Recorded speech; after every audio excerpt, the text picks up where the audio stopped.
This episode of Where Did the Road Go is brought to you in part by our Patreons. In particular, this month is being sponsored by Lindsay Marie Trebet, UFO Weekly News, and Nick Martin. I thank you all so very much. And if you want to become a patron, you can do so at www.wheredidtheroadgo.com. And now our show. Transmission start. Welcome to Where Did the Road Go? Join us as we wander off the path and explore lost history, consciousness, the paranormal, unexplained mysteries, alternative thought, and much more. We are present on the web at wheredidtheroadgo.com. Now here is your host, Seriah. Welcome to this edition of Where Did the Road Go? And I have back with me the Snake Brothers. How's it going? What's up?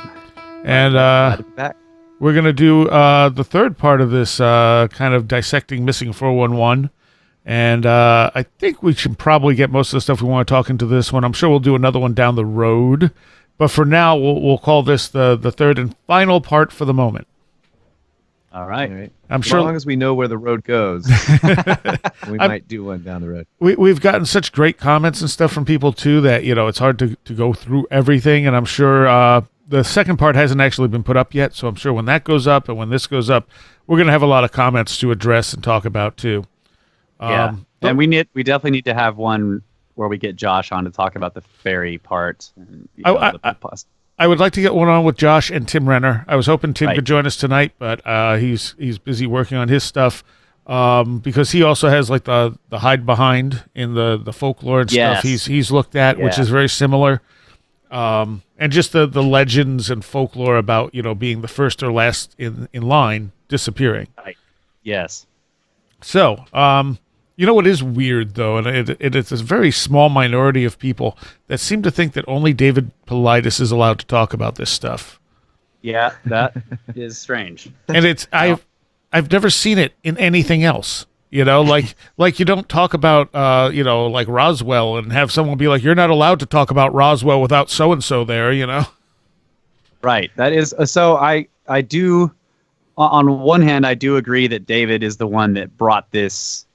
Not weird missing persons cases, but the profile to light, where he's basically showing, like, because like you were talking about, Brad Steiger wrote the book, and many other people have written books about, like Steph Young have written books about missing people, but they're not saying, look how similar across all these cases these cases are, at least not to my knowledge, not the way David is doing. So that is David's thing. He has, and I think on one of the Coast to Coast interviews, one of the early ones that he did with George Knapp, George said that he was like, "Look, you have actually done something I didn't think I would see in my lifetime, which is you have brought to light something entirely new in the paranormal / weirdness, strange mysteries community." Yep. So I think that's true, but it doesn't make it David's like sole purview. Like, you can't really copyright that. Yeah. Right. Idea or. Yeah, and the point of doing research and to try to actually solve mysteries is to have everyone look at it once you've brought it to light. Yeah. So, Yeah. If you're only getting one person's viewpoint, I don't care how smart or what informed that person is. They're only seeing it from their viewpoint. You need other people with different ways of looking at things to make any progress after a while. That's right. Yeah. But yeah, it's like he has like this very, very small group of like sycophantic people who just they think only David can talk about this. Like, this is David's thing. No one else is allowed to touch it. No one else is allowed to comment on it. And like you said, though, he came up with the clusters and the similarities in this rather than just documenting missing people. He did get a bunch of the cases from a couple of websites early on. I have to pull up the names of them. But what were you going to say? Oh, I was just going to make a joke that those people are not allowed to actually make those claims. Yeah, I mean, okay. There are people that are like that around every popular author of mysterious things. Like, whether the author goes along with it or not is up to the author. But you know, there are people that are just huge fans of whoever. And like, anytime somebody else seems to be moving into the area where they have done work, they're like, you know, I've seen that before on, like, Graham Hancock has people that are like that. Like, really try to claim that other people are stealing his particular research, like he did that work in the fingerprints of the gods, and you're basically just, that entire chapter is just stolen straight out of it. And it's not. It's just looking at it from a different point of view. Yeah. There are comments like that. I've seen them on his website, on Graham's website, in the forum. Right, there are people in the forum will claim, they'll be like, look at this book. This guy's stealing a whole bunch of stuff from Graham, and it's just, I don't know. It's just ridiculous. And it happens in the UFO field as well. So, see, I haven't seen it in that. It's interesting that, it's not surprising that it does happen, but yeah, I've never seen people comment on stuff like that. Like it's only the David Paulides stuff that people seem to get upset, and like flip out if you try to talk about it. The early stuff, he got a lot of his cases from the Missing Persons of America website and the Charlie Project. And they were founded 2011 and 2004 respectively. But if you look at those first two books, you'll see a lot of the same cases in those first two books are there. Now, it doesn't say he didn't do additional research or add additional cases, but I think that's kind of where he started from. That's where he kind of picked up from. So even that, he didn't originate by discovering all those cases himself. He had, was picking up on other people's work. The same with the Dead in the Water stuff. That's been researched by a number of people prior. He was just trying to fit it into his patterns. Yes. So I do want to say, and I like to mention this to, like, again, I've said that I'm involved in these various, like this subreddit basically, and these other forums where people talk about David's work and missing people. And a lot of times, you get into arguments with people on there, and they're trying to claim that none of it's weird, and or that David doesn't know what he's doing, or just whatever. But the point is that the Charlie Project specifically. So I have been interested in missing people before I knew about David's books. I don't think that it was. I can't remember if his books were out, but I've looked into mysteries for a long time. So for a while, I would sort of dive into the rabbit hole of missing people, and I would go onto the Charlie Project page and sort of scroll through. She does this thing where she highlights strange cases or very old cases. So I would read through all that, and she's got a blog on there also where she sort of blogs about what she's doing. And so I remember this when David's first book came out. I guess it was a set, but she went out and purchased the Western United States version of the book, the orange one, the first one, and then she blogged about it. Okay. And I was very impressed with her words about the book, because I consider her to be an expert on missing people and missing persons cases. Okay.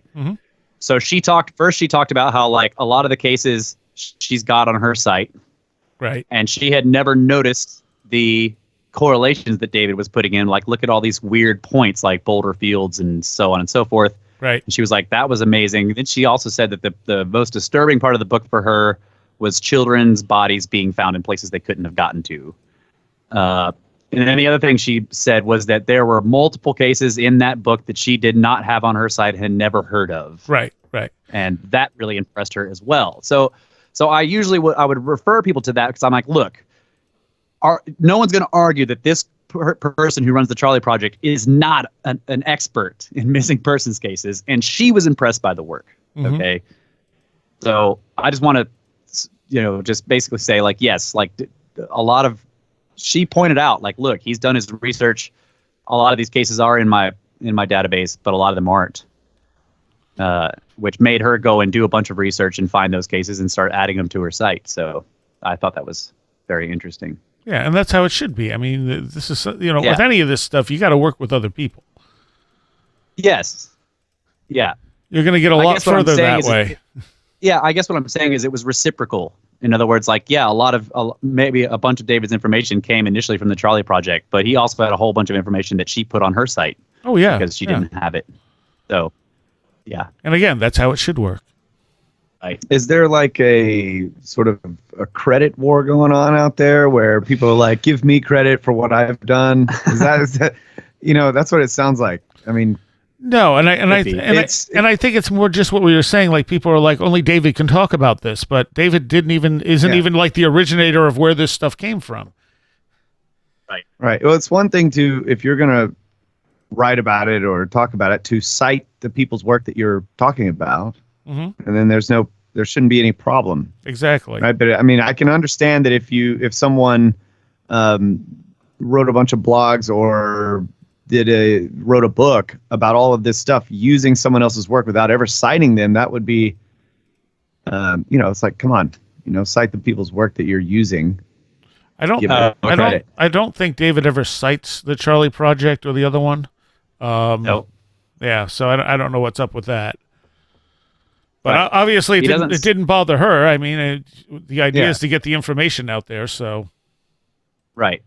And it's, I don't know. Like he does, if you go through, like he'll often say like, okay, where did I get this information? He'll tell you, he'll sort of give you a list, right? Police files, he maybe interviewed somebody, he got the coroner's report, something like that.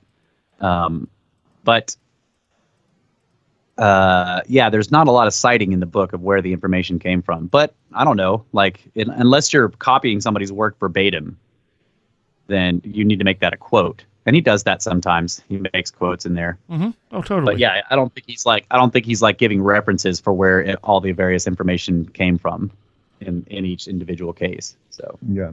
Now, one of the other things that people have pointed out to me recently is that the National Park Service now has a cold case section of missing people. And it said, missing persons, accidents, or crimes yet to be solved with no active leads. Now, as far as I know, that wasn't there before. And I suspect that came about directly because of all the attention David brought to this. yeah. There's no date on the website. Like you can go to it. It's at nps.gov, and there's a section that's under news and cold cases. Yeah. So I just thought of this, and maybe we don't need to do this right now, but maybe an enterprising listener out there could try it. Go to the Wayback Machine and see if you can find the timeline of that page and how far back it goes. Yeah. Right. There are any archive site that sort of keeps a track of a page, and you could see a graph and a line that goes back, and it'll stop at the date or the time the page was built, roughly. So maybe somebody can look at that and find out how old that page is. But it does exist, and I do suspect that it was the attention David brought to it that probably put this here. And these are more, let's see, 2015, 2012, 2011. So the oldest one, that's 1988, 1983, 81, 81, 76. So the oldest one is from 1969, which is Dennis Martin. That being the case right there, and that being one of the ones David's always focused on, suggests to me that that might be the case. Right.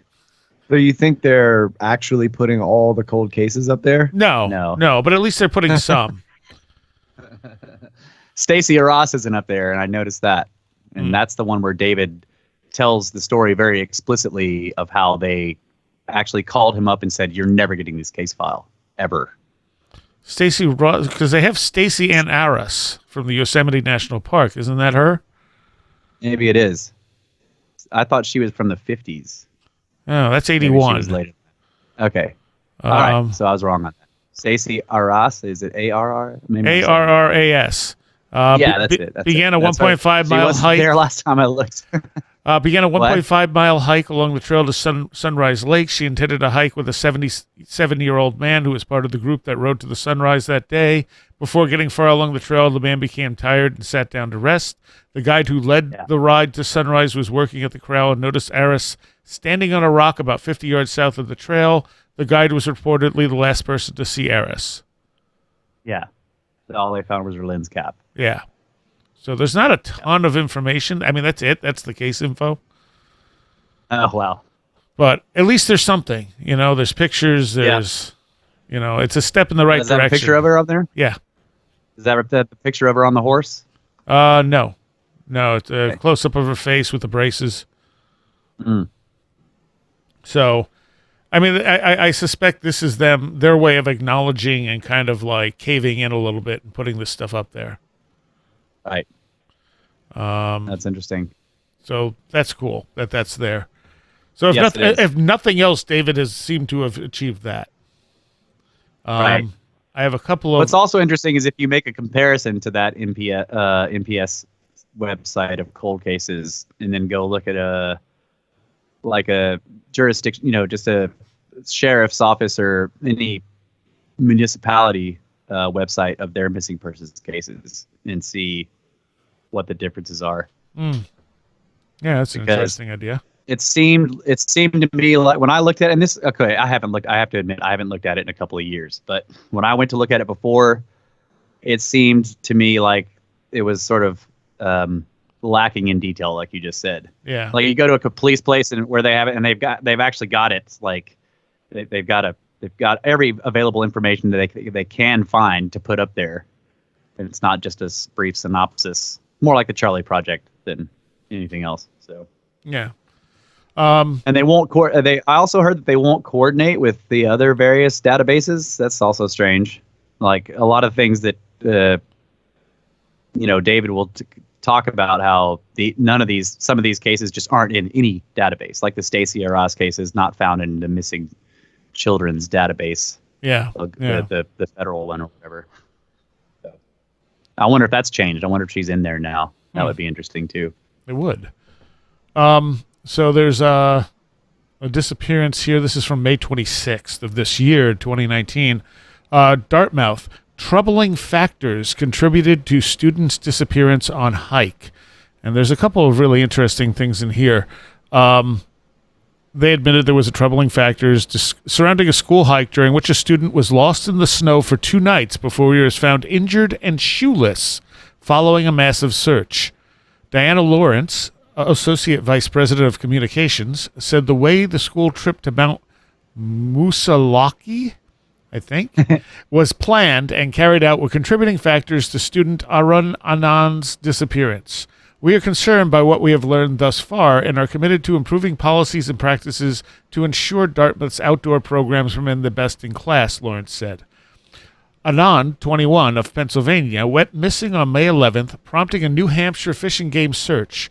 Anand reportedly decided to turn around and leave his group and head back to the Musalaki Ravine Lodge, according to the Fish and Game reports. Anand went off the trail, and then likely lost his shoes while negotiating deep snow. The search included dozens of volunteers and 2 helicopters. Anand was found on the morning of May 13th, about 1 mile from the lodge, according to Fish and Game. He received medical treatment, but he did not appear seriously hurt. So there's not a lot of information there, but I find it really weird that he would have just lost his shoes. Yeah. You know, if you lose your shoe in deep snow, aren't you going to stop and get it? I mean, I guess he could have been falling down a hillside or something. Yeah, maybe. Yeah. Did he say how he lost his shoes? No, No, this is another thing. I'm Yeah. always like, what? I mean, what did he say? Did he answer these questions? Because it says Anand went off trail and then likely lost his shoes while negotiating deep Right. snow. It's like, did he not Right. know? You know? Yeah. Did he not tell anyone? Yeah, Or- this is Yeah. highlights one of the frustrating things to me about many of the cases is that there's information like that in there, and you're just like, well, they were there. They found Ask him them. alive. How did you lose your... Well, okay, so I think one of the things that can be pointed out is, and David does kind of do this sometimes during his interviews and in the books, he points out that the search and rescue people are not trying to investigate something weird. True. Once the person is found, they're like, job done, go home. Mm-hmm. Everybody's excited and ecstatic. The guy's, not only was he found, but he was found alive and in pretty good condition. He wasn't critical, and everybody high fives and finishes off their coffee and goes home. And there's not a big, huge investigation on what exactly happened. They're just like, the guy got lost, and weird things happen when you get lost, and we found him and everything's okay. So I just I'm not saying this is a reason, but I just wonder if this is why sometimes this information just isn't there, because everyone's like, yes, we found him. Oh my God, he's alive. And no one's thinking like, how did he lose his shoes? Like, if I was there, that's what I'd be doing. Right. Right. I thought about this. Like, exactly. should I join up with search and rescue so that I can ask these questions? Right. So this one, let me pull up the original here. Yeah, we have podcasting to do. You don't have time for that. Yeah, I guess not. Yeah. I would probably get lost and die if I did. Yeah, exactly. So this guy, I think this is the guy who disappeared while berry picking, and they're saying we should talk about the weirdness of that. Yeah. So let me just double check this is the same guy. His name is, it says BC Man, Lorne Hammer Jackson. I have 2 articles here. Oh, no, these are 2 different ones. Okay. So, Lorne Hammer Jackson, who had been missing since Saturday night, this is from June 21st, walked up to his Kamloops home on Tuesday night. His sister, Lonnie, and others were gathered in his Happy Vale Avenue home just before 9 p.m. preparing to embark on another search. The living and dining rooms set up as their command center, complete with mapping of the city when Lorne returned.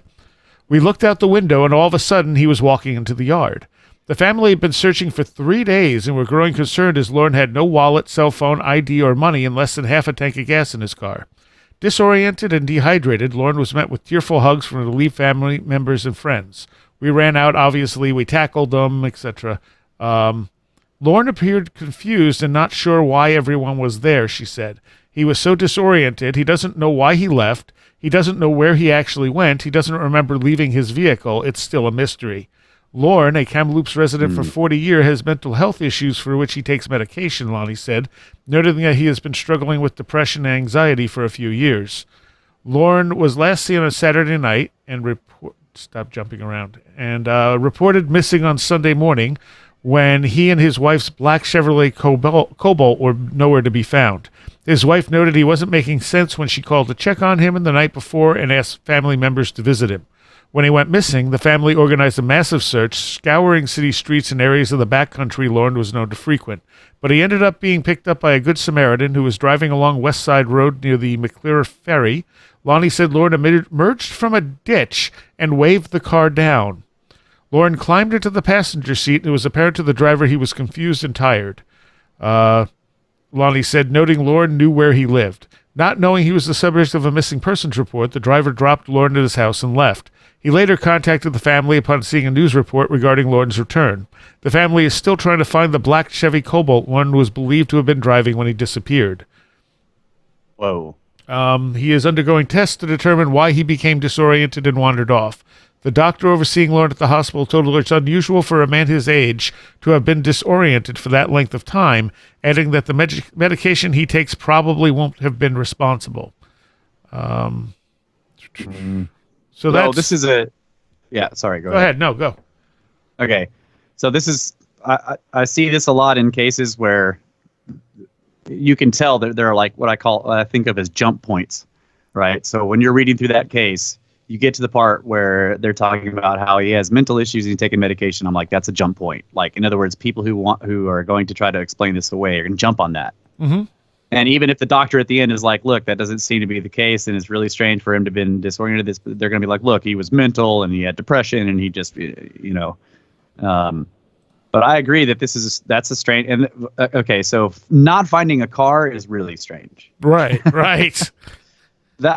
So like, one of the big things in missing persons cases, if you study them, and I'm not just talking about David's work, but if you just look at missing persons cases, most often what happens is the person goes missing and the first thing they find is the car.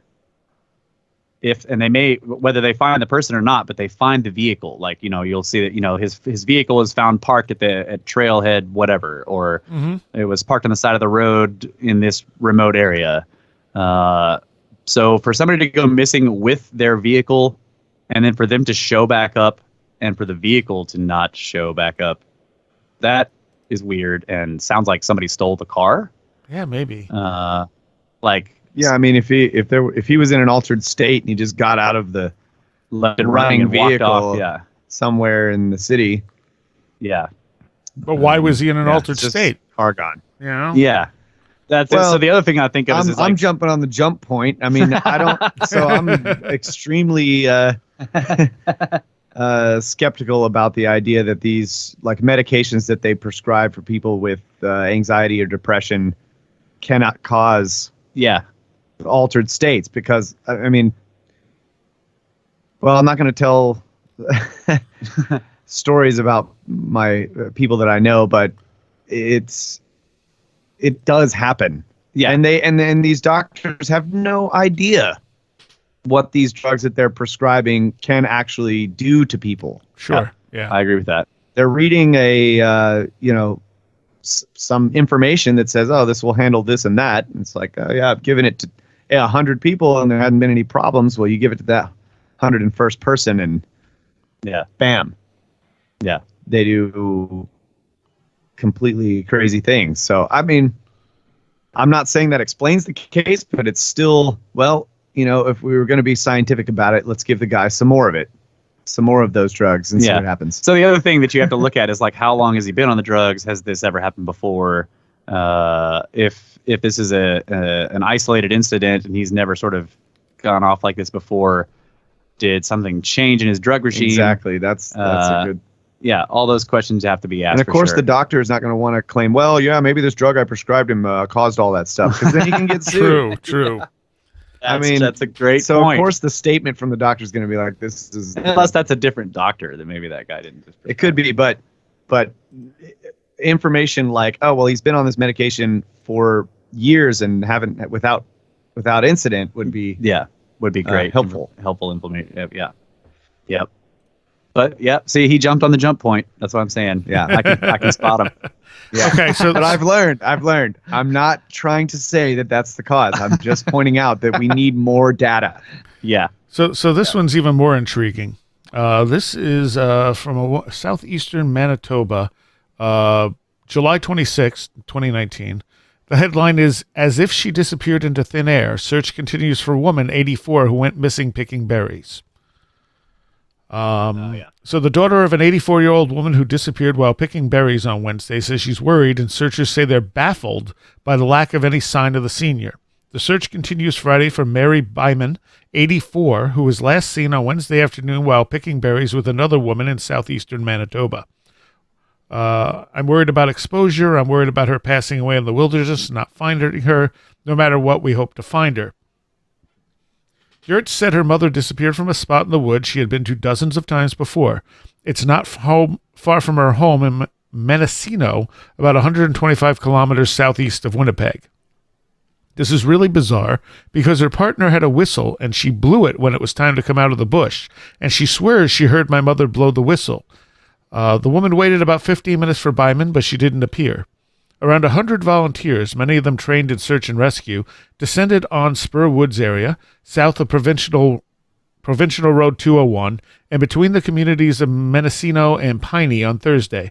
After searching for hours on Thursday, more than 80 people resumed the search Friday just before 8 a.m. Over 60 square kilometers have been scouted by plane or on foot. Search dogs have been in the area, and a drone was used on Thursday, but nothing has yielded any trace of the missing grandmother. Len Friesen, one of the volunteer searchers, knows Byman from their church. He says Byman was well known and well liked, and her disappearance has shaken the community. Baffled. I would say we're all baffled because, it's as if she disappeared into thin air. She was 84 years old. She couldn't exactly run a mile through the bush. So where is she? Yeah. And there's so many things right there that fit the missing 411 profile. Right. It says, even people that spend a lot of the time in the bush like me, this was which guy, Friesen, who knows the wooded area well, said, it would be easy for someone to get turned around in the dense bush. Even people that spend a lot of time in the bush like myself, panic comes easy. I've experienced that bush panic. You can just lose your sense of where you are, your orientation, so on, and she may be in that state. Gertz said the family is thankful for the support of the people in the area, etc. And they're talking about how they just hope they find her. Gertz said Byman's husband of 59 years has mobility issues in which she could be out. Nope. Okay, so that's not. Okay, so I guess that's it. So, okay, I'm sorry. What was the date of this? What is this recent? Yes, this is July 26th. Oh, wow. Okay, yeah, like just happened. So go ahead. It sounded almost identical, except for instead of berry picking, it was mushrooms.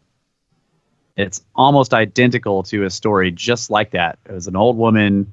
They went out picking mushrooms all the time. I can't remember what kind of mushrooms, but it was like, people for cooking. It was sort of a known thing in the area, and she was known to do it. And they would go out in pairs or with friends She was an old lady. She wasn't very mobile, but her and her friends did this all the time, and she just vanished without a trace. And there was an enormous search. So it was like almost exactly the same story, except mushrooms instead of berries. So this woman was found. Okay. So she was, July 30th, it looks like. Volunteers say Mary Byman was cold, wet, barefoot, and smiling when they found the 84-year-old huddled under a tree in southern Manitoba after days lost in the woods. A cold beer and a hot tub. That was her 2 requests, said Crystal Lay, one of the rescuers who located Byman late Sunday night. I need to hang out with this woman. Cold beer and a hot tub. That's freaking awesome. So the Byman's disappearance triggered a days-long search by dozens of volunteers. Any comments from the the lady? Yes, yeah. It's a long article. I'm going back down to where it was. Oh, okay. So a search had officially ended Sunday evening when Lay and her husband, John Friesen, drove from their home to Piney to help look. They quickly found Daryl Contois, a determined volunteer with decades of search and rescue experience, who had decided to camp in the area with his son before continuing the search. I told my son we can't give up. She's not found. I said it's up to us, I guess, to go find her. Contois, who runs a volunteer search and rescue group, said his son were hunting deer when they fired a gunshot and heard a faint cry for help. The group and a few others followed the cry to the gnarled mass of fallen trees and overgrown ravines. Friesen said they fired more shots as they went, each one followed by another shot for help until at last they heard her voice close by. I knew it wasn't just imagination. It was really somebody calling to us. That was amazing. And just seeing her, she had a smile that I can't forget. They found Byman exhausted, soaked and freezing, crouched under a tree in a shallow hole filled with water. She told them she had been there for a day, unable to keep walking. I said, "You're not going to spend another night in this bush." And I looked up to the sky and I said, "Thank you, God." She was barefoot and had lost her shoes days earlier. She's just amazing. She must have been the strongest woman on earth to have gone through what she did, said Lay, who lay down with Byman in the water to warm her before they lifted her and her out, and his son built a fire. She was in the best of spirits and kept her sense of humor. It took 2 crews hours to cut through the brush to get to where they were, about 2.5 kilometers from where Contios fired the original shot. Before Byman got to the hospital, Friesen and Lay say she promised she wouldn't be picking berries again anytime soon. Why was she laying in water? Yeah. Maybe she was using it as a jacket. I mean, if it's a small still, pool of water and it's still, you can warm it up and then it's protecting you from the elements. It's like that's crazy. But it was smart of the guy to get in there and warm her up before taking it, because that's when you're going to get cold. Just pulling them out with the water. It starts to evaporate and you get evaporative cooling. Man. But again, missing shoes and no real comment on where they went. Yeah. Yeah. So I have a couple of observations. One is about the berry picking, and this is just, from my own experience. I like to look for artifacts and fossils. So when you're hiking in the woods looking for artifacts and fossils, your eyes are focused in very close proximity on the ground. Or if you were looking for berries, it would be still close proximity. You're not looking at the larger features of the landscape, bigger trees, things further in the distance, which is really useful in keeping your bearings. So it's easy to get turned around and not remember which way you had come from. If you do it, the longer you do it, and the more you're making turns and heading towards, following your nose where you're looking. Yeah, you're looking for berries. You see these berries over here, and you go that way, and then you pick all those, and then you're looking around close proximity, and you see them in a different direction. You've turned so many times, and you've gone short distances until eventually you've gone overall a long distance and possibly made loops, and then you think, well, I've gone really far, I need to go back, and then you go in one direction and you're going the wrong one. So I'm not saying that explains it all, but that it does kind of make sense that people get lost when they're berry picking, mushroom picking, looking for arrowheads. Okay, that's Yeah. one. Yeah. The other one is Manitoba. So I'm just going to read this. Manitou is akin to the Iroquois Orinda. It is a spiritual and fundamental life force among Algonquian groups in the Native American mythology. It is omnipresent and manifests everywhere: organisms, the environment, events, etc. Asha Manito means good spirit, while Otshi Manito means bad spirit. When the world was created, the Great Spirit Asha Manito gave the land to the indigenous peoples, the Shawnee in particular. That was from Wikipedia. But the Manito is like, it's a spirit. Oh, Okay, so I don't know. Just like that's interesting. Manitoba. Yeah. That's Right, spirit right. of the ground. Yeah. Spirit of the land. Ah. So I remember the word being associated with some of the stone chambers and stone circles and stuff that are found in the Northeast. They're like spirit, I don't know. Yeah.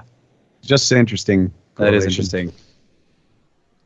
And the fact that and this is the thing, when you're talking about, well, we need more info. I'd like to know where she lost her shoes, how she got turned around in the first place. I mean, none of that is in the news articles. Right. So Journalists. is it a strange thing? Did something weird happen to her, or did she just get lost and maybe get her? But see, the thing is, like, if I was walking along and I got my shoes stuck in the snow or the muck or something, I would pull them out of the muck and put. I mean, why would you continue without them? Right. So we've gotten in mud where it's deep enough to where it'll suck your shoe off there. Mm-hmm. And yeah, you don't keep going without getting the shoe out of there. I mean, it might take you a long time to get that shoe out of there, but continuing on without your boot is ridiculous unless something is chasing you. True. Right. So I don't know. Or you're out of it again, and don't realize you lost your shoe. Right. Yeah. That's the thing with paradoxical undressing. And it's another thing is like, what type of shoes were you wearing? Were they like now, sneakers? what type of ground cover is it? Because here in Texas, it's you're not going anywhere without your shoes. Right. I mean, You're just not everything has poisonous spikes and everything's trying to stab you and inject you with poison. So you just don't go anywhere without your shoes. We used to live in Georgia, and there were these big pine forests, and then there were hardwood forests and stuff. And the ground was so soft, I would go out barefoot all the time. Right. Into the woods and go hike up the creeks, long distances barefoot. Right. And we would run through mud patches, and like it would suddenly suck one of your tennis shoes off and you'd fall, and then you turn around and you go get your freaking shoe is what I'm saying. Yeah, but my thought was like, if it was the type of ground cover that's say really soft, and maybe she was wearing some types of shoes that are actually not great for hiking, and so once she's lost and trying to get somewhere, the shoe may have been muddy and wet, heavy or I don't know, whatever, and just like, you know what, screw these shoes. And slowing me down. But also at 85, she got through what sounds like, I mean, obviously they had to cut their way through to get to her. Yeah. Why would you go that way? Like, why would any sensible person push their way through deep foliage? You know, that's not the way you came. Well, if it was, I mean, she was gone for days, right? Yeah. So once you're in the dark, I mean, you get yourself into, you don't know where you're going. Well, that could be. You're moving. Yeah. So if she was moving in the dark, so that's another question you'd want to ask. Like, how did you walk this far? Like, were you stumbling around in the dark? Did she sleep? Yeah. No. Yeah. And again, none of these questions I looked up a bunch of different articles, and that was the one with the most information. Yeah, that's frustrating. Yeah. I mean, because that's a great question. It's like, what, from that person's account, like, well, I hiked until it got too dark to see, and I found a place to like sit down and rest and go to sleep. Or do you begin to get more panicked as it gets darker? Right. You know what I'm saying? Yeah. Like, and get yourself underneath a tree stump, in a puddle of water. Right. Yeah. Which she could have fallen into the puddle of water and just been like, I can't even move anymore. Right. Yeah. Right. But if she hadn't been found, this almost certainly would fit the missing 411 criteria. She was berry picking. There was no trace of her anywhere. She was older, shouldn't have, somewhat disabled because she couldn't just, run off into the woods. Right. And then when if she had been found dead, especially, here she is under a tree with her shoes missing. Right. Yeah, in a puddle. I mean, yes, Yeah. absolutely. And not Right. very far off from where she was missing, if I'm not mistaken. Yeah, I didn't hear that, but I was also looking up something. It was something like a kilometer and something, and she was pretty far from where they were searching. I thought maybe I'm from where missing the it. shots were fired. Oh, okay, yeah, that's right. Let me reopen that back up because I thought I saw something that she was not that far outside of where they were shaking. But I think you're making Searching. a good point. I They were think you're making a shaking good it. point that this is. I mean, like you said, this would have been a perfect, fit the profile if I she still had- think it does. So, Well, yeah, like that's your point. This should be included. Yeah. Right. right. She had and then she traveled and then 1.2. we need a full account from the person Yeah. Right. to help with these other ones that we don't have the people. Yeah. It said she had traveled 1.2 miles southwest from where she was last seen. Okay, that's pretty far, but not too far to go in a couple of days. But, Right. Yeah, it was 5 days. Ooh. What was she eating? Berries? Don't know. And there's not enough information. That's the thing. Yeah. Like the article that says how far away she was is literally like 4 paragraphs. Oh God. It just talks about her being found and she was found. She's obviously made of some strong stuff. And then Right. the firefighters took over 2 hours to clear a path to her and another 2 hours to return her to civilization. So wherever she was, and she was taken to the hospital with minor injuries. So wherever she was obviously very thick brush. Yeah. So my assumption, and I know I'm aware that this is an assumption, is that the reporters that are doing this are just doing a human interest story, Yeah. and they're not there to look at a mystery.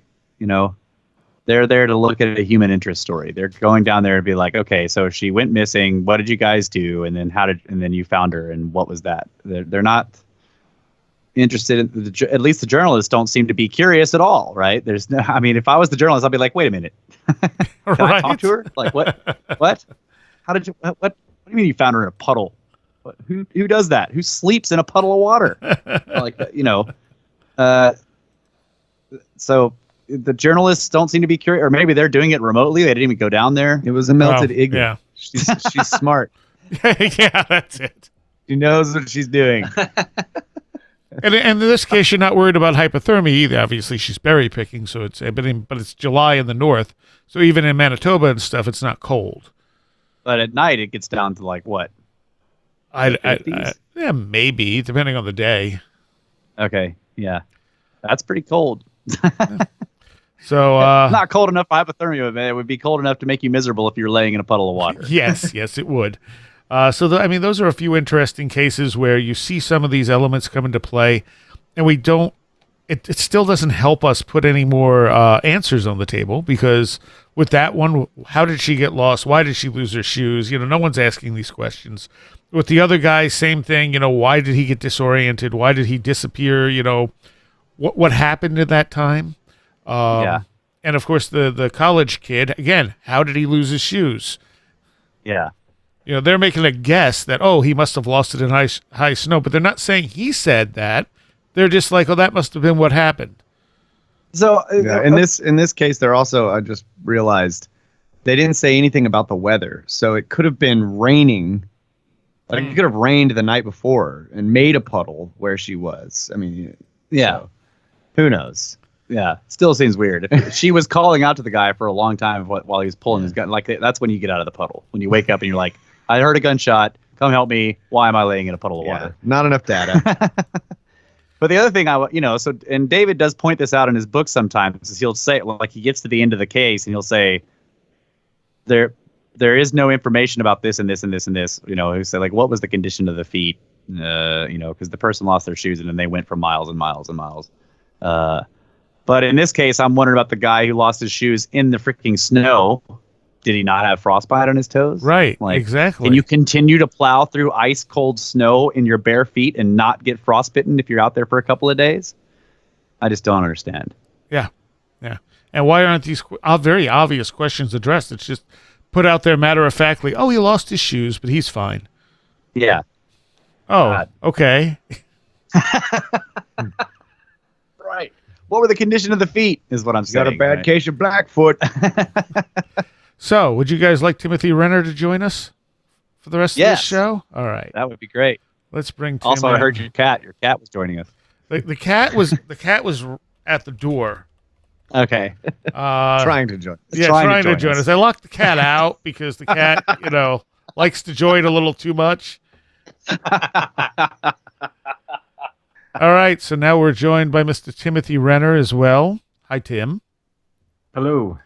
And one of the things we mentioned earlier, and we were hoping to get you on tonight or in the future, was like the concept of the hide behind. And Yeah. that it kind of was your second book in that series. Don't Look Behind You was kind of based on that, wasn't it? Yeah, I mean, although the entire kind of story of Toad Road kind of flipped around for me when I discovered that little bit of folklore. Yeah. So tell people what that is. So it is a creature from Pennsylvania folklore that follows people through the woods. And they said I'm sure there was a Native American term for it here, but a lot of the languages have been lost. Like we don't know what the Susquehannock language was, for instance.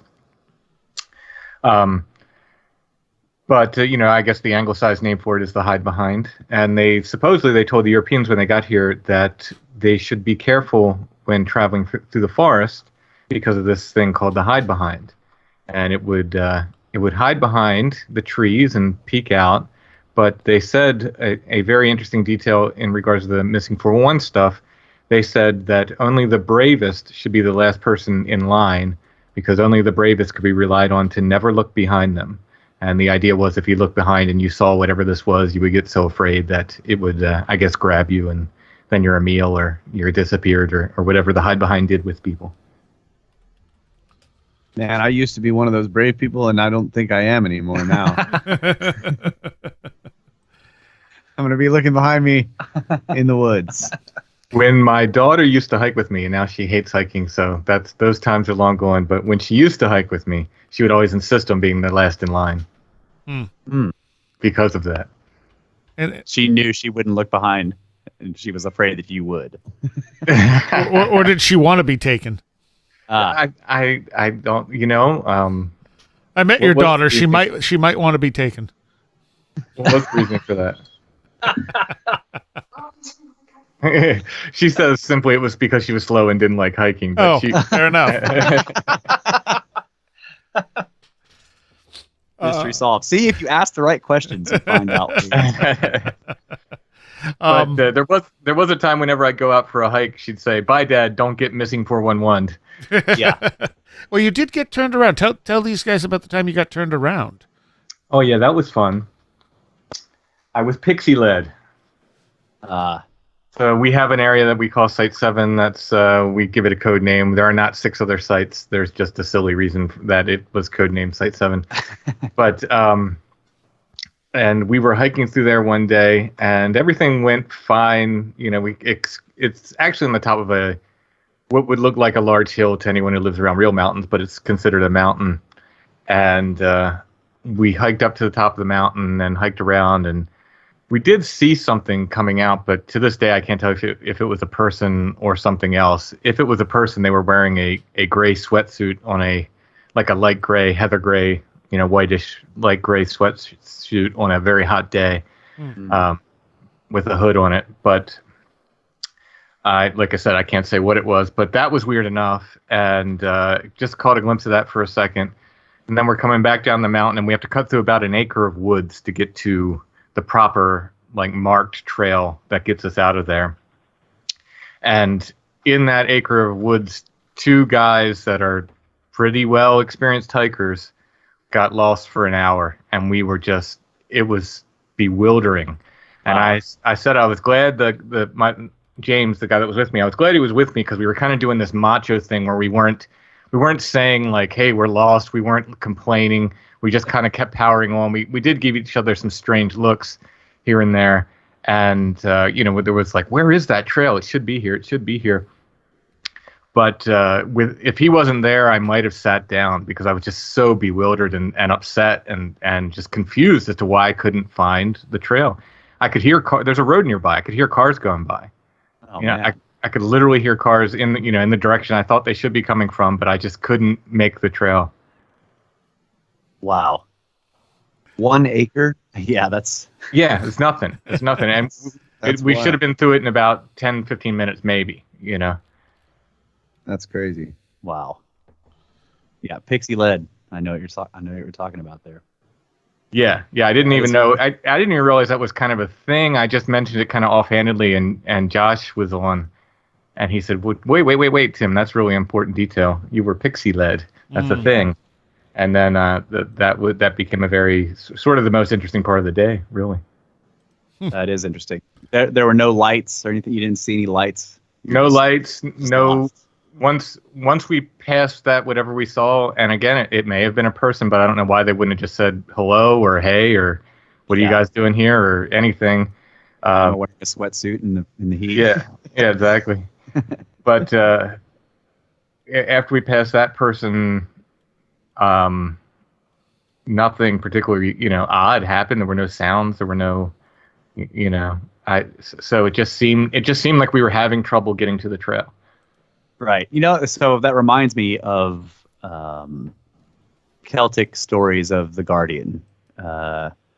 Classic, fairy lore in that. So when we were going through the Celtic fairy folklore in Celtic countries, there are tons of stories like that where the first thing you see when you get to a specific area is you get a glimpse of, quote unquote, the Guardian. And then after that, you are made to be lost for some specific stretch of time, and it's sort of a test of your mettle.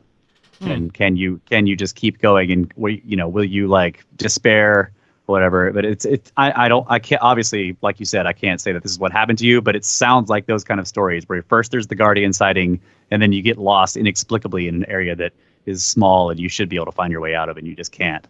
Yeah, that's really interesting. I've not heard those. I did hear some of the other stories where people were pixie led, and they said they could hear like voices, and they could hear their friends' voices and stuff.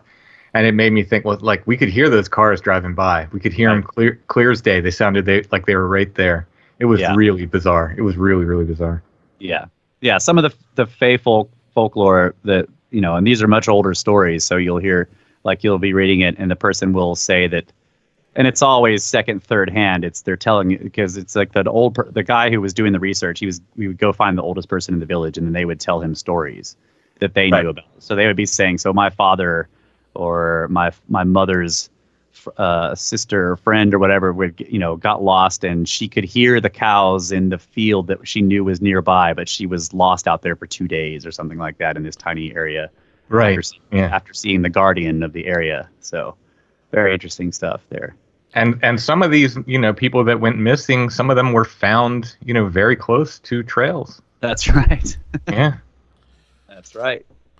So when I was corresponding with Patrick Harper, who I still want to have back on with you, Tim, and Ren and Joshua, but we have absolutely failed to do anything about that. He had sent me a couple of interesting things when he learned about the missing 411 stuff. And there's like 2 or 3 things here. Michael Aspelt has told of a bizarre and frightening car journey where he lost touch with reality and ended up in Heathrow Airport. He has no idea how he came to be miles from home and why his wristwatch was spinning out of control when he took a shortcut a few miles from his Surrey home. I realized I was lost, but not in the ordinary way. I was deeply frightened and lost, and frighteningly lost. Soon I found myself in Heathrow Airport at some sort of compound with wire fencing around it. I managed to get back, and feeling dizzy and scared, I drove for miles. I was terrified. It seemed I had no control of events. When I got home, I felt terrible. I felt as I'd been taken over by something. As if I'd seen a spaceship hovering over me, I wouldn't have been surprised. And then he says in his book Mysteries, Colin Wilson describes an odd experience which occurred at only the Cornish Stone Circle, or which occurred at the Cornish Stone Circle called Boscawen in 1975, visiting it with some friends who only had half an hour before they had to be taken to catch a train. He decided to nip over to the little hilltop about 450 yards away to inspect a landmark called the Giant's Footprint. However, what with the bracken holding him up, he found that he did not have time, after all, to make it to the landmark and turned back. The stone circle was no longer visible, but the countryside there is wide, or is open, and he clearly saw the direction he had come from. He plodded downhill. Then, to his amazement, he found he was lost. He bore left toward the path at the bottom of the hill, but reached a wall, which he climbed over and found himself in a strange field. It took him half an hour to get back to the stone circle, and he could not work out how he had gotten lost to end up at the main road as he had. He must have gone in the opposite direction to the one in which he intended. Wilson is inclined to subscribe to the theory that such disorientation can be triggered by nodal points where lays intersect. Perhaps there is a more traditional explanation. He was pixie-led. Pixie-leading is perhaps the commonest of fairy experiences in modern times, remarks the folklorist Catherine Briggs. It takes two related forms. Either one finds oneself utterly lost, often in a usually familiar place, or one finds oneself unable to find a way out of an ordinary place, such as a field. Yeah. In 1928, there's a little bit more here. In 1928, Gwen Herbert was riding on part of a Dartmoor she knew well. Was riding on a part of Dartmoor she knew well on a fine bright day. I was suddenly, to use a Dartmoor expression, mazed. I knew the place as yet was utterly befogged. I felt I was pixie-led and started to turn my pockets inside out, because apparently that fixes it. Don't you wish you knew that, Tim? Yeah.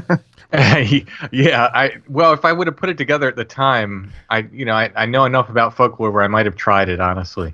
There's lots of stories of people turning their clothes inside out and so forth. Which is interesting when you have these missing 411 cases where people are found with their clothes inside out. Yeah. Yep. Turning your pockets while I was doing so, I suddenly knew exactly where I was exactly. Turning your pockets or coat inside out is held to break fairy enchantments, but just as often it seems it does not. Mrs. Herbert was lucky. So was John Rivers of Galway, who in Visions and Beliefs of the West of Ireland is reported by Lady Gregory, once I was led astray in that field and went round and round and could find no way out, till at last I thought of the old Irish tradition of turning my waistcoat, and that did the trick. Astray rather than pixie-led is what the Irish call this enchantment. My father was led astray one time, related another Galloway man, when he was coming home from a neighbor's house, and he was led there, and he was led here and there, and didn't know what way he was going. And then the moon began to shine out, and he saw his shadow, and another shadow along it with it, 10 feet in length. So with that he ran. And when he got to the wood of Clune, he fell down in a faint. This experience is also called the stray sod, following the belief that the fairies put a spell on a sod of grass so that whoever steps on it loses his way or cannot find an exit from the place he is in. So if you look down and see a second shadow, awesome. A second shadow next to you that's much longer. Yeah. Turn your coat inside out and you'll be fine.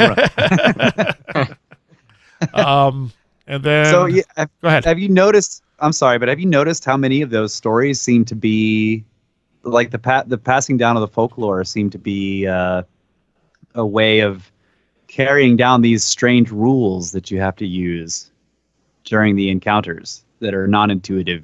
Why would you think that turning your clothes inside out or you're pulling your pockets out would do anything about being lost? Right.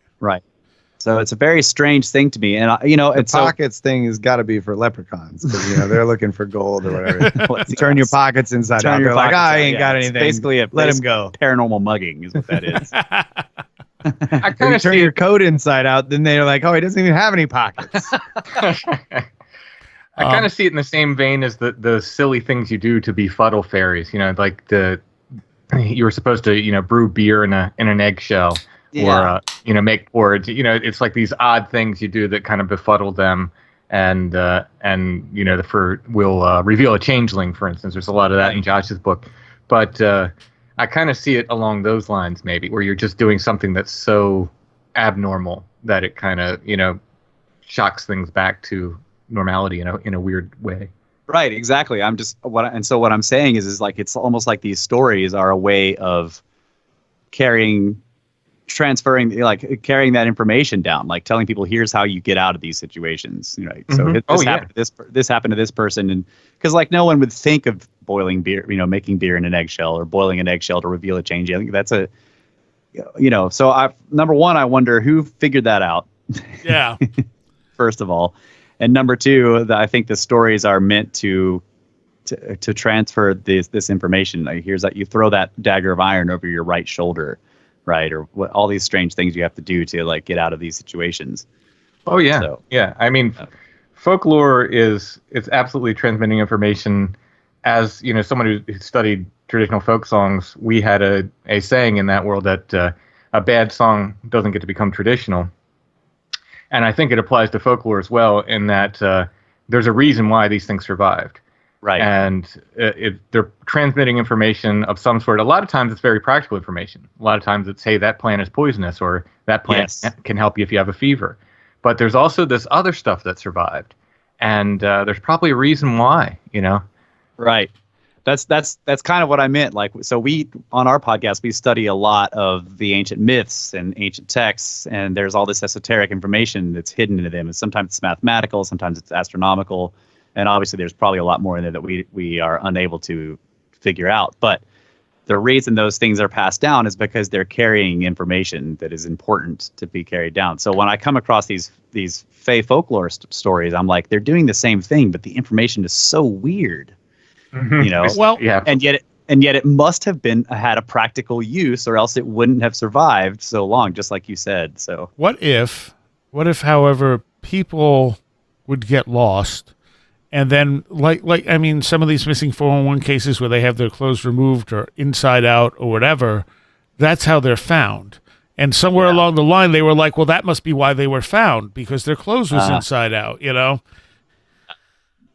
Yeah, yeah. I mean, and it could also be a way to, like, if you want to look at it in a totally practical way, if you're getting panicked, you're in the woods or wherever, maybe something like that is a way to like sort of center yourself and sort of shock yourself back to reality. I thought like the hiccups game. Yeah, right. You can if you come up with 3 really weird, non-intuitive things for people to do, it'll get rid of their hiccups. You just say, "Hey, I got this way to do it." Kyle has this game that he plays with people. You just make up 3 strange things for them to do in a row, and then their hiccups are gone.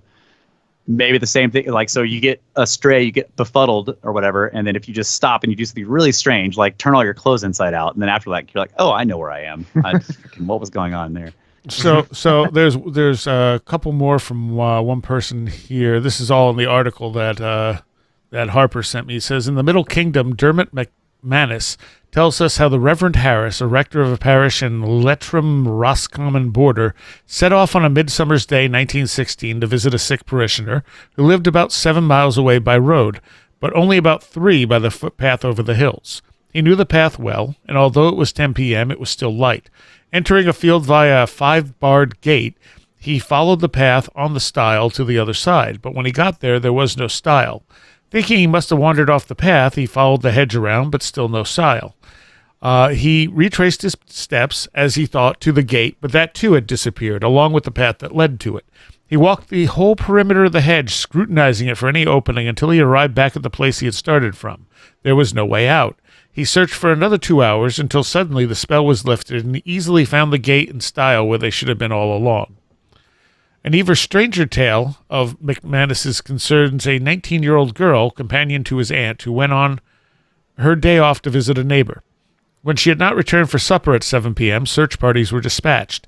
They looked everywhere for her, until, at about midnight, the girl turned up at the house and collapsed in tears. She had made a detour, she explained, to climb Lizard, a famous fairy fort on McManus land.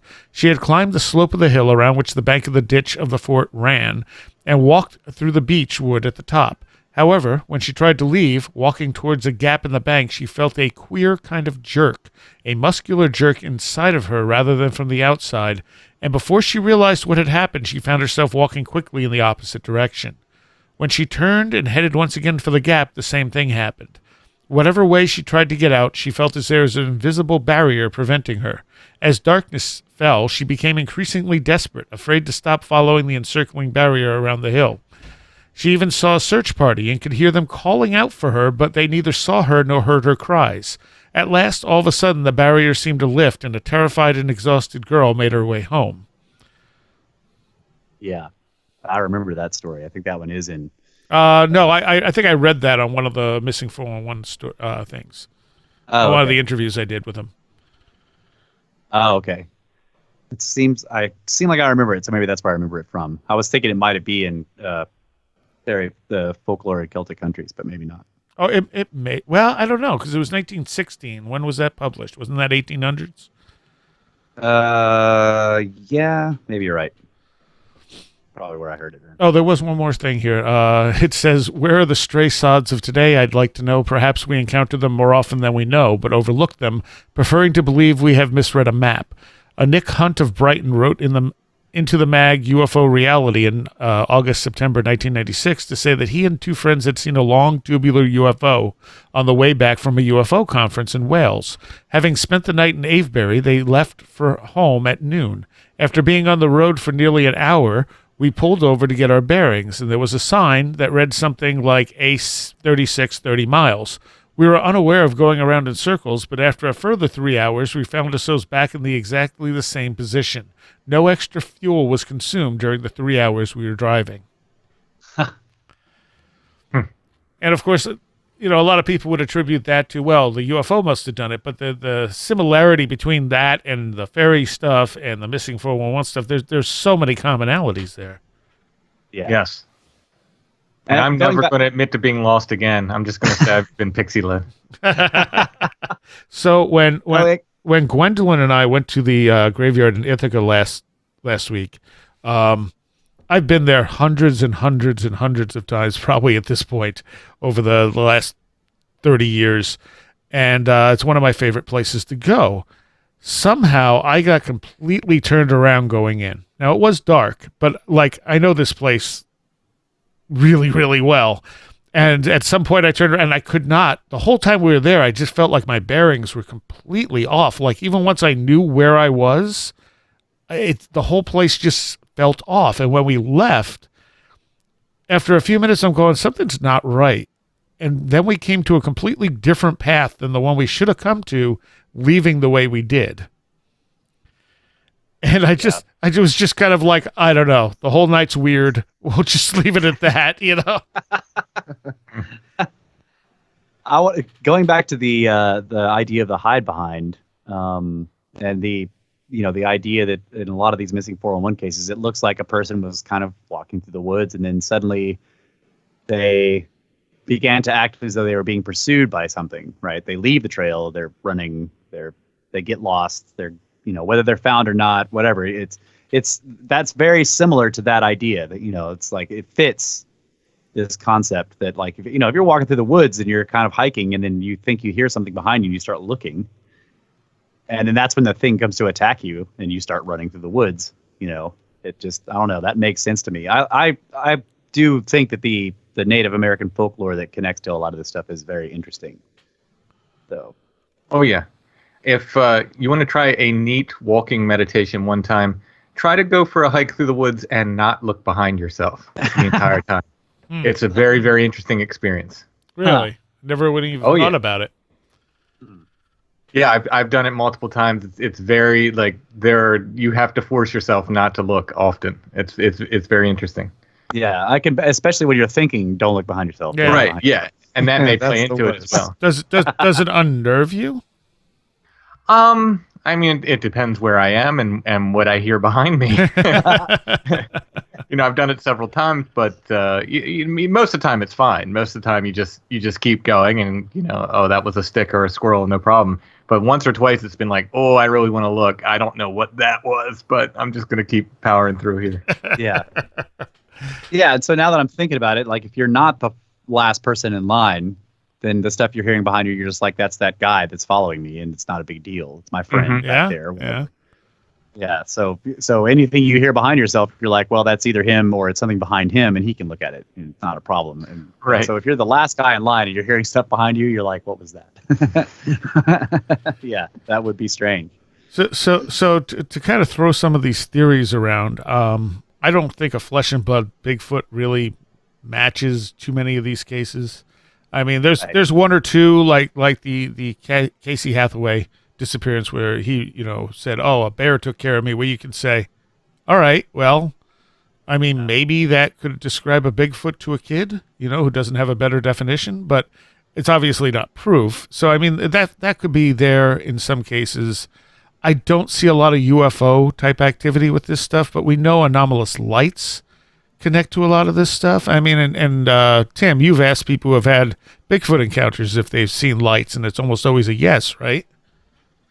If it's a repeat encounter, it's almost always a yes. It's if a hunter sees one cross in the woods walk by while he's in the tree stand, or if somebody's driving a car and they see one cross the road, not necessarily. Those are the ones those are the people who are usually pretty insistent that it's a natural creature too. Right. But when people have repeat encounters, when they have they're coming on their property or something, and they're having repeat encounters with them, then you ask them, "Hey, have you seen weird lights?" And you inevitably get almost always get a yes.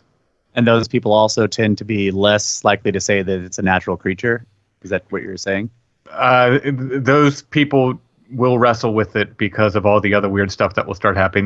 They'll get poltergeist activity, they'll get weird lights, and all kinds of strangeness starts happening. And often they'll see very, very strange things in relation to the creatures too. They'll either see them disappear or turn semi-translucent, or just do things that they shouldn't be able to do. It's the repeat encounters are super interesting. They're the most interesting cases to me because it's, like I said, it's almost always they'll start reporting other weird stuff with it. Wow. That does sound very forest spirit kind of thing. Oh yeah. Yeah. Oh yeah. Yeah, I think there's a strong correlation between the fairy stories and what's happening in these cases. Whether it just be that people are being essentially pixie led, and not knowing where they're going and panicking, and there's a whole other idea of panic in the woods where people suddenly panic and run. Right. So there's another interesting thing that there was one of those stories you were reading. The person mentioned ley lines and nodal points. Yeah, and it's pretty fascinating. Yeah, the Earth has a fairly regular magnetic field when you look at it in terms of what it looks like in space. Basically, you got this beautiful sort of figure 8 that's kind of being squashed by the sun on one side, right? So it's the north-south sort of standard figure 8 shape of the magnetic field. The sun is pushing one side and it's being flared out the other side. But there are models that you can look at where they show you what the magnetic field lines do. And then when you get down very close to the ground and start going beneath it, it turns into a tangled mess. Very complex, tangled mess. And sometimes those little loops of that magnetic field from the tangle that's below the ground basically will come up. They sort of come up, they arc up above the surface, and that is constantly moving and fluctuating based on what the sun is doing and based on what's happening in the core of the planet. Nobody really knows, but it's moving around. So there are areas of the planet that are known magnetic anomalies. Basically, it's a stronger or weaker magnetic field, and it's fluctuating, right? It can cause magnetic interference in devices and stuff like that. But I imagine, and it's a known thing also that magnetic fields can affect your mind, especially strong ones that are moving rapidly, right?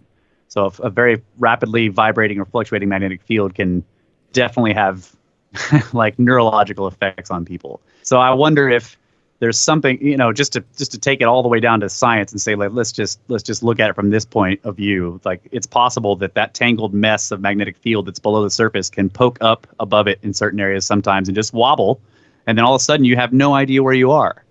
And it can last for an hour and then it's done, right? Sure. So, and that's not a bad idea either. Yeah, and there's ideas that I think that the homing abilities of like pigeons and other creatures that are able to go right, travel miles and miles and then go right back to where they were before. I mean, migration are have something to do with the electromagnetic field. So, yes. Yeah. When there are massive disturbances, like they can get completely disoriented. Right. So what other ideas could maybe I do like the idea I think we talked about last time about there could be areas of like fungus and mushroom growth that could be giving off gases that can disorient people. Oh yeah. I had another thought too. I think you had mentioned boulder fields earlier, but I know that that's one of the weird profile points in the missing 411 cases. And I had a strange childhood because of we think Russ and I, because of the house we grew up in Georgia, just like all kinds of weird things happened to me there. But one of the things that also happened was I had a recurring nightmare about a massive field full of boulders. Yep. And I don't know why it was a nightmare. It was just terrifying. Yeah. So what, like the fact that the boulder fields became this sort of profile point was striking to me. I was just like, whoa, that is, I've never even visited a boulder field that I know of. Well, there was one in the quarry that we used to. Yeah, that's true. Yeah. But giant granite boulders. I mean, the image in my mind of this dream, this recurring dream, is pretty clear. It's just like a massive grassy plain or field, maybe rolling hills, and there's just huge like glacial erratics all over it or something. Yeah. know? I had that same fever dream when I would get sick. I would have these terrifying images of giant boulders in a field or something. Huh. So, Maybe you guys are being called to the other world. Yeah, God, exactly. yeah. That's what I was thinking. Is that like how that doesn't make any sense? Yeah. In terms of and I've had fevers since then and never physics. Yeah. It seems there's something that's like from the other side, like you're saying. Yeah. I don't know. It was those rock monsters they wanted to And that's the thing. There are so many ancient legends about boulder fields and just any of that stuff where it's owned by the fairy folk. Yes. Even recently there was the highway they were trying to make. I think it was Iceland, where the people were petitioning them not to destroy certain areas because the fae folk live there and you can't disturb that or it's going to cause bad luck. Right. Make the road go around the boulders. Yeah. Very interesting story. So, well, there's also one thing I wanted to go ahead. Okay, go ahead. Sorry. I was going to say, Tim, what do you think about the, one of the oldest missing person stories, and this is sort of folklore / myth, maybe, but maybe has a basis in reality, is the Pied Piper thing. And that guy also, so that story, because he's pied, if you look at the definition of that word, multicolored, he's basically wearing flannel, right? So, so there's an interesting connection to me there that this entity comes out of nowhere and depending on what story you look at, whether he was cheated by the town elders, but eventually he ends up leading the children in a sort of altered state out of the town. They go into a hole in the mountain that closes behind them, right? It's a very strange story. Yeah. Oh, yeah. Yeah, Steph Young had covered that in one of her books in more detail than I had ever heard before, and I was kind of like, yeah, this is a weird story. Like, whatever it's based on is very, very strange. Right, and so what's interesting to me is that it's got enough credibility some sense. That something happened. Right, that actual historians were trying to come up with answers, like things like, well, there was this known thing where children were being taken for being put in armies to be trained as soldiers, and that may have happened to them, or there may have been a famine in the town, and so a bunch of people fled. In other words, the story has enough credibility to where historians are actually trying to say, here's what may have happened. That's interesting to me too. I think the other big explanation that gets thrown around is portals, and yes. I mean, portals to where is always a good question. I mean, there's the Skinwalker Ranch incident where they were looking through binoculars and they saw, a portal open and a creature crawl through it. Yes. Which also fits some of the criteria of the things that you're, hearing in some of these cases. But like, we know so little about what that would even mean. Like, it's certainly a possibility that maybe people are wandering off literally into another world. Yeah. But it's so much guesswork to what that even would consist of. Right, and that doesn't explain how they lose clothes and stuff like that. Unless something in the other world is, redressing them and sending them back. Yeah. Yeah. Or the transference method is screwing things up a little. Right. There was one case, and I don't remember which book this was from one of the missing 411 books, about a climbing instructor. I can't remember which mountain they were on. It was one of the popular ones, and maybe it was either Renner or Shasta or something like that. But he was an instructor in the park that would take people on these climbing expeditions just to teach them how to, sort of climb up, rappel, and be on belay and all that kind of stuff, right? And they were climbing. He was doing one of these things, and they were climbing fairly, steep slopes or whatever. And he was down at the bottom and getting his students all up to the top of the cliff, and then he was going to climb up last. And the last anybody saw him was the last student who went to climb up the cliff, and he got up there, and it was starting to snow a little bit, so the visibility would dropped, and they tugged on the rope and shouted to let him know he could climb up, and he started to climb, and then suddenly the rope went slack, and they were calling down and asking, eventually, and they got no answer, so eventually some of them went back down the rope to find out what happened to him, and he just wasn't there.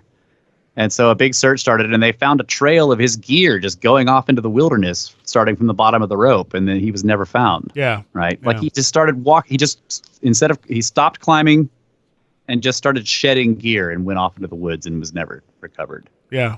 So that's weird. Yeah. Doesn't sound like a portal. So I don't know what that is. Has anyone considered the possibility that the other just has a fashion-forward sense, and they're a few years ahead of us, and they just simply don't like our clothes? Well, there's also the legend in I think it's Malaysia where people disappear and tourists are told don't wear bright colors in the forest. You may not come back out. Right. So there's too many missing pieces, I think, to this phenomena to really pin down what's going on. And it's so weird on so many levels. But I think I do think it's numerous things. I don't think there's one thing. I think maybe some of these cluster points and stuff may be valid, but I think I don't know how much that's going to help us figure it out. You know what I mean? Right. For me, I tend to want the first thing I want to do is look for a physical explanation, and by that I mean just like stuff, things, conditions, all of that. And in most of the cases, the questions that I have are about those types of things, and that information is lacking. Yes. Right. Yeah. So I can stop there and say I don't have enough data. True. But it is interesting to speculate on. There are strange connections to like you guys have been pointing out, like the fairy folk and all these weird ideas that have come down from our ancestors. So there is that, and it's a good thing to look at as well. But I'm not going to pick an answer and say, well, that's probably what it is until we can't. Some of these that's the thing are filled in, right? Yeah. Obviously, it's a flesh and blood Bigfoot using infrasound to confuse people. Every single time, that's all it is. 100%. And quantum physics. Quantum physics, yes. What about demons? Could be demons. Bigfoot are demons. Oh, so, there we go. Even though they're completely natural creatures, they're also demons. So get with right. it. So we are out of time. Snake Brothers, where can people find your excellent Brothers of the Serpent podcast? Brothersoftheserpent.com is where you can find everything about our podcast. That's pretty handy. It is handy. And Tim does this thing called Strange Familiars. Where's that now, Tim?